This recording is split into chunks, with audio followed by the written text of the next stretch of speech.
Pada kesempatan kali ini, kami kelompok 11 akan menyampaikan kasus PT Asuransi Jiwasraya. Selamat menyaksikan. Perkenalkan, nama saya Lukas Raymondra dengan NIM 514264. Halo, perkenalkan nama saya Sabila Fitri Ayani dengan NIM 514672. Halo, nama saya Firdaus Sofian dengan NIM 518033. Halo, perkenalkan nama saya Tiara Anggun Cahyani dengan NIM 520698. Nah, lalu bagaimana sih gambaran umum tentang kasus PT Asuransi Jiwasraya ini? Nah, kasus PT Asuransi Jiwasraya Persero ini merupakan salah satu skandal keuangan terbesar dalam sejarah industri jasa keuangan Indonesia. Nah, perusahaan asuransi milik negara yang berdiri sejak 1859 ini mengalami krisis keuangan yang sangat serius akibat serangkaian penyimpangan dalam pengelolaan keuangannya.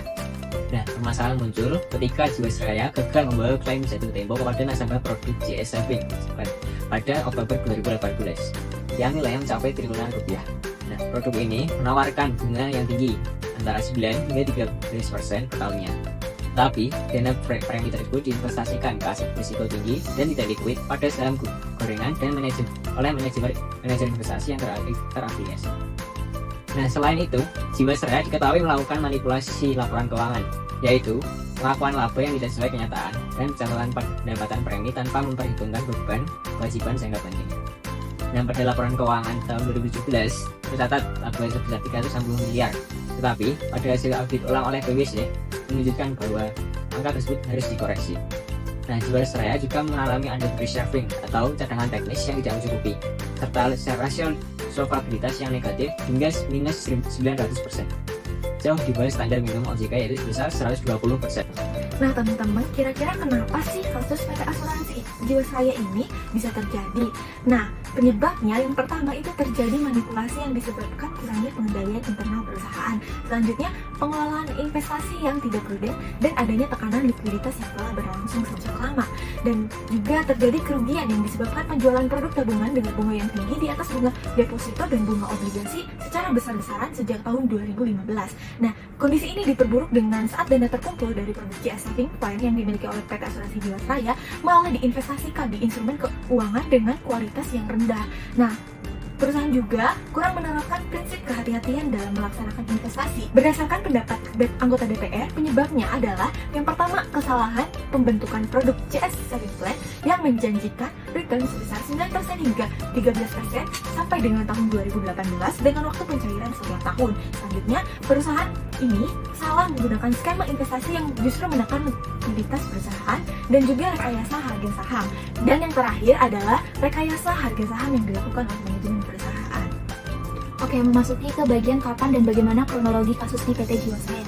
Permasalahan keuangan Jiwasraya mulai teridentifikasi sejak tahun 2006 saat Kementerian BUMN dan OJK mencatat defisit ekuitas sebesar 3,29 triliun.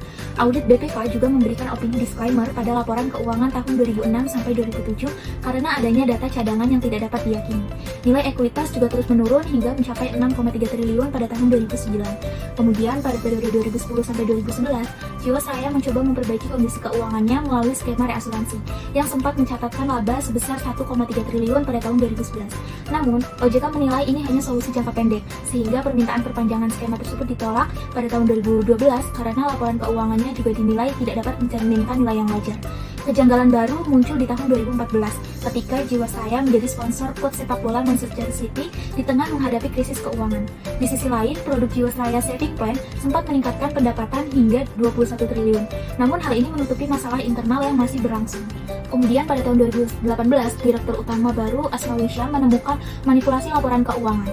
Audit PwC atas laporan keuangan 2017 menunjukkan koreksi besar pada laba dari 4,2 triliun menjadi 428 miliar.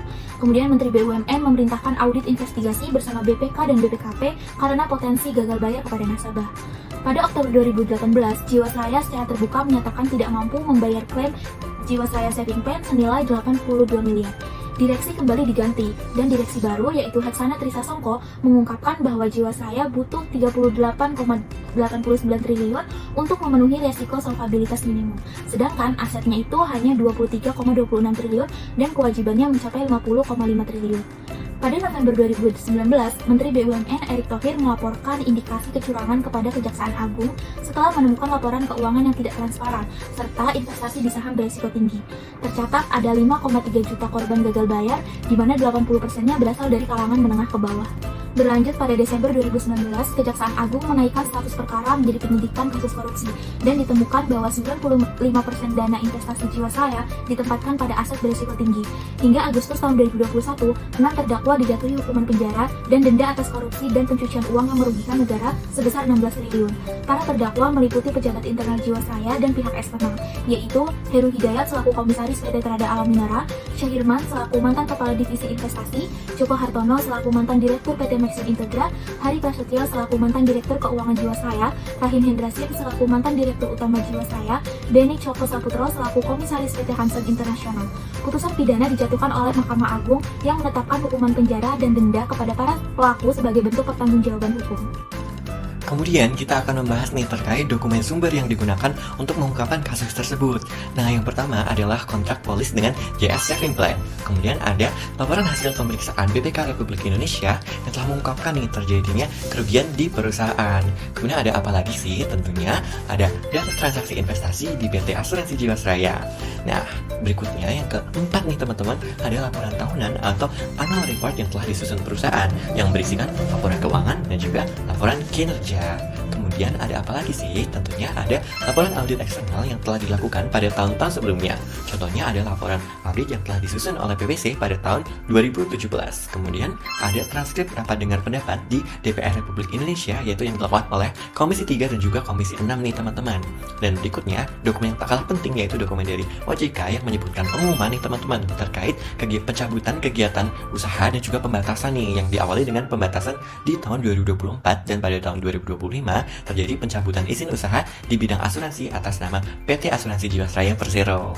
Seperti itu teman-teman dokumen yang digunakan untuk mengungkapkan kasus tersebut. Nah, berikutnya kita akan membahas terkait prosedur audit yang akan dilakukan untuk kasus tersebut. Yang pertama adalah prosedur audit untuk pengujian substantif nih teman-teman. Pengujian substantif apa aja sih yang akan kita lakukan? Tentunya yang pertama kita akan melakukan pengujian substantif pada akun kewajiban, kemudian pada akun pendapatan, pada akun investasi, dan juga pada akun ekuitas. Nah, itulah contoh prosedur audit pada pengujian substantif nih teman-teman. Nah, setelah kita melakukan pengujian substantif, tentunya kita akan melakukan pengujian pada pengendalian internal yang ada di PT Asuransi Jiwasraya tersebut. Nah, yang pertama adalah pengujian terhadap internal environment, yaitu dengan melakukan pengujian tinjau dokumen code of conduct dengan kebijakan, etika, dan bukti sosialisasi kepada SDM. Nah, yang berikutnya juga ada pada objective setting nih teman-teman, yaitu dengan melakukan telaah rencana strategis dengan tujuan keuangan dengan membandingkan dengan hasil analisis risiko dan juga kapasitas finansial yang ada di perusahaan. Nah, selanjutnya, untuk pengujian pengendalian internal pada komponen event identification yang harus dilakukan adalah melakukan pemeriksaan apakah terdapat prosedur yang dilakukan perusahaan untuk memastikan ketepatan pembelian investasi serta meninjau apakah investasi wajar dan sesuai dengan nilai pasar agar tidak menimbulkan kerugian. Nah, selanjutnya, pada komponen risk assessment, kita perlu memeriksa apakah perusahaan telah mengukur rasio likuiditas dan solvabilitas serta meninjau apakah manajemen memiliki tindakan untuk mengantisipasi risiko, terutama risiko gagal bayar dan risiko yang dapat mengancam keberlangsungan perusahaan. Selanjutnya, pada komponen risk response, kita bisa telaah dokumen kebijakan, manajemen risiko, dan strategi mitigasi investasi. Selanjutnya, pada komponen control activities, kita bisa memeriksa dokumen otorisasi atas investasi yang dilakukan. Kemudian, komponen information and communication bisa meninjau laporan bulanan untuk melihat apakah ada indikator kinerja dan indikator tersebut sudah terlaksana dan terdapat risiko yang muncul. Nah, teman-teman, kita masuk ke komponen yang terakhir, yaitu ada monitoring. Nah, untuk monitoring, kita bisa memeriksa rencana dan jadwal audit internal rutin perusahaan dan inspeksi laporan hasil audit internal terhadap temuan yang ada. Nah, lalu bagaimana sih upaya pemerintah dalam menangani kasus ini? Yang pertama yaitu melakukan audit investigatif. Nah, pemerintah menugaskan lembaga-lembaga audit independen dan negara untuk melakukan audit investigasi atas laporan keuangan Jiwasraya, termasuk mengungkap manipulasi laporan laba dan penempatan investasi di aset berisikonya. Yang kedua adanya manajemen dan restrukturisasi organisasi. Nah, pergantian direksi termasuk pengangkatan Asmawi Syam dan Heksanatri Sosongko sebagai direktur utama baru. Pergantian ini bertujuan untuk menata ulang manajemen dan memperkuat integritas tata kelola perusahaan. Yang ketiga yaitu membentuk EFG Life. Nah, pemerintah membentuk PT Asuransi Jiwa EFG Life di bawah Holding Indonesia Finance Group atau EFG untuk mengambil alih sebagian besar polis Jiwasraya yang telah direstrukturisasi sebagai upaya penyelamatan dana nasabah.